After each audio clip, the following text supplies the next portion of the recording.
Hey guys, it's your boy Mr. Luke Evan Brooks. I hope everyone's doing well. Stay tuned.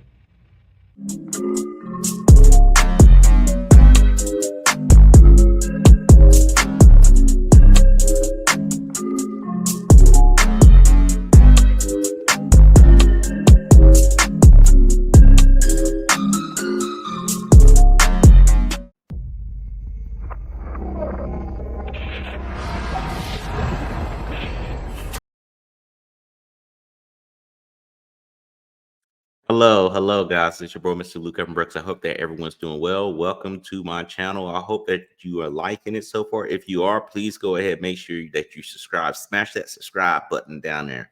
Make sure you do that so you can definitely catch up with me every time that I do one of these videos. Again, guys, thank you so much. I'm so thankful for y'all for coming by, taking the time out to listen to what I have to say. And I like to get to the point because I know your time is valuable, just like mine.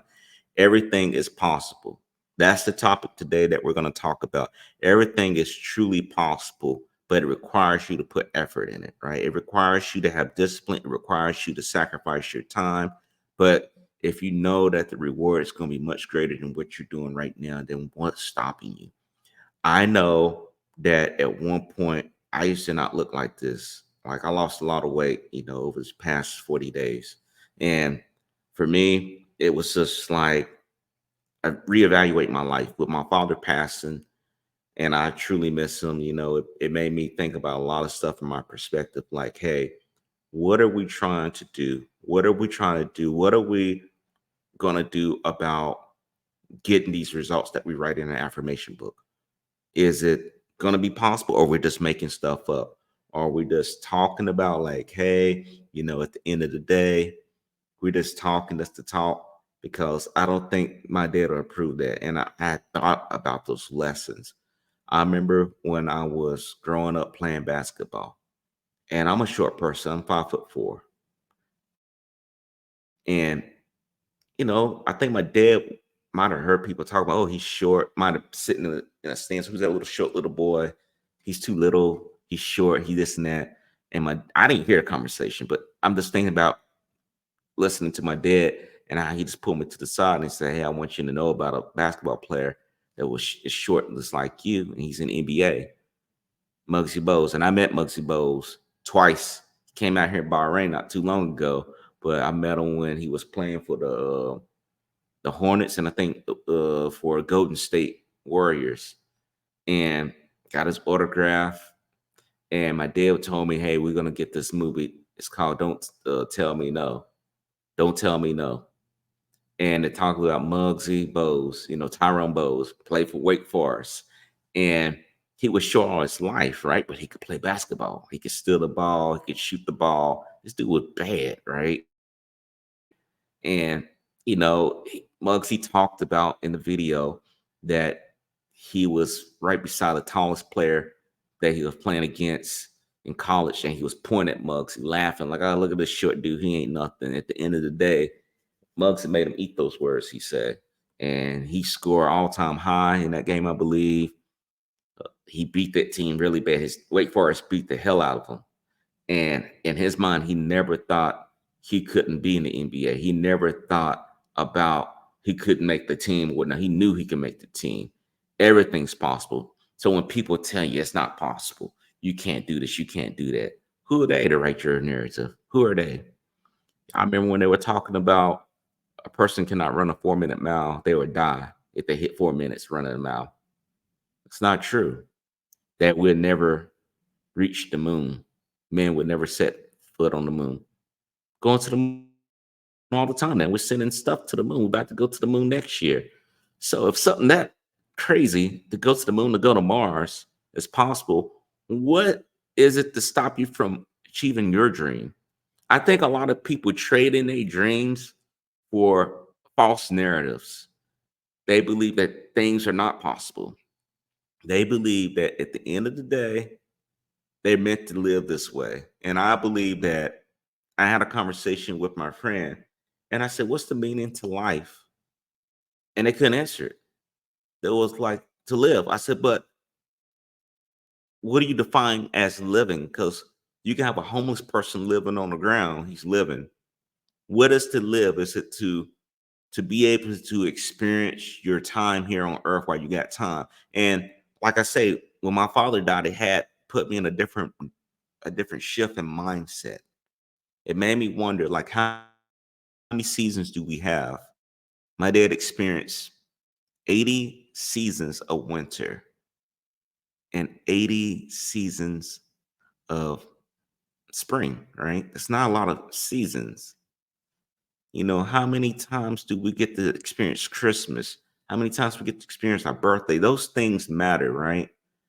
So we can't sit here and waste our time on nonsense. We can't sit here and waste our time on stuff that's not really going to put value. And I'm going to tell you how I put this in my perspective. The stuff that I see at my Navy job, like, hey, I'm not going to spend all day at work, right? Because there's other things to do. Some people will put their whole life and their health. I mean, it's both entwined. They put their whole health into it. Where I've seen people from my old command going for mental health, going for other health elements because of the stress of the job, right? And to me, I don't want to live like that. I want to be able to walk around, have my health, be able to take care of my family, enjoy life. A lot of people tell you it's too late to do it. I know folks told me that. Say, hey, you might be too old to have kids. I said, how does that make sense? How am I too old to have kids?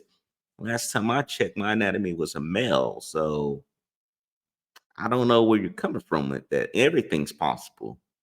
And a lot of people just have doubt of themselves. And what that does is that they don't want to hear a person like me talking about, I'm doing this, I'm going to do this, I'm going to do that, because it's jealousy. And then it questions them like, damn, how they doing this or not. For example, a lot of people who are with disabilities are in Special Olympics or are doing stuff like Paralympic Olympics or whatever it may be, right? And they're doing more than a person who got all their limbs together and got their mind together. Why is that? They don't have no special power. They're not X-Men, right? They're not out here shooting stars out their hand or having knives come out their hand or whatever. Why is that?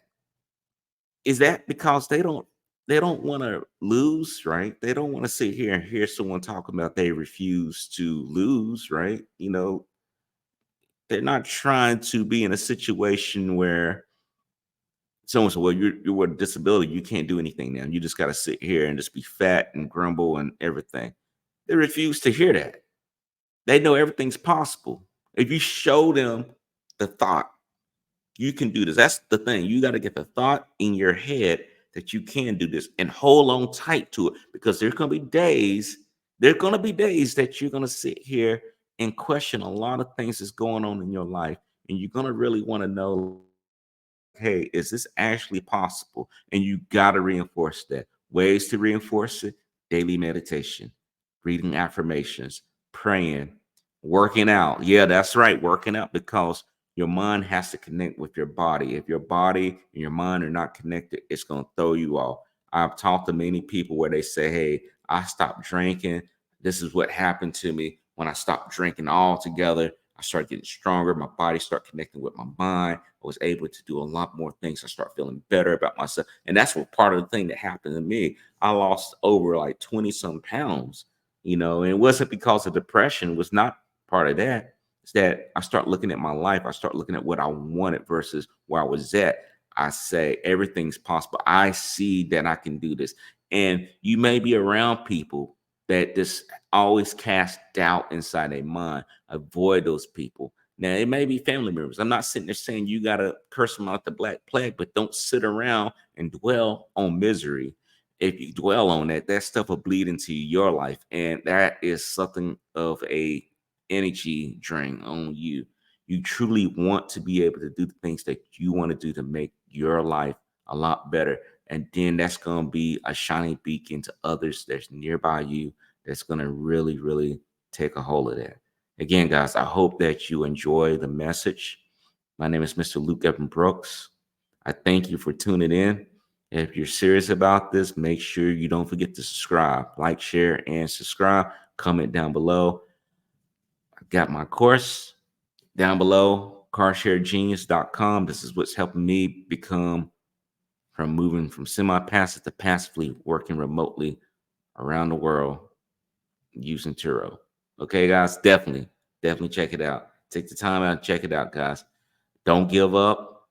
Keep hope alive, and everything will be all right. Take care, guys.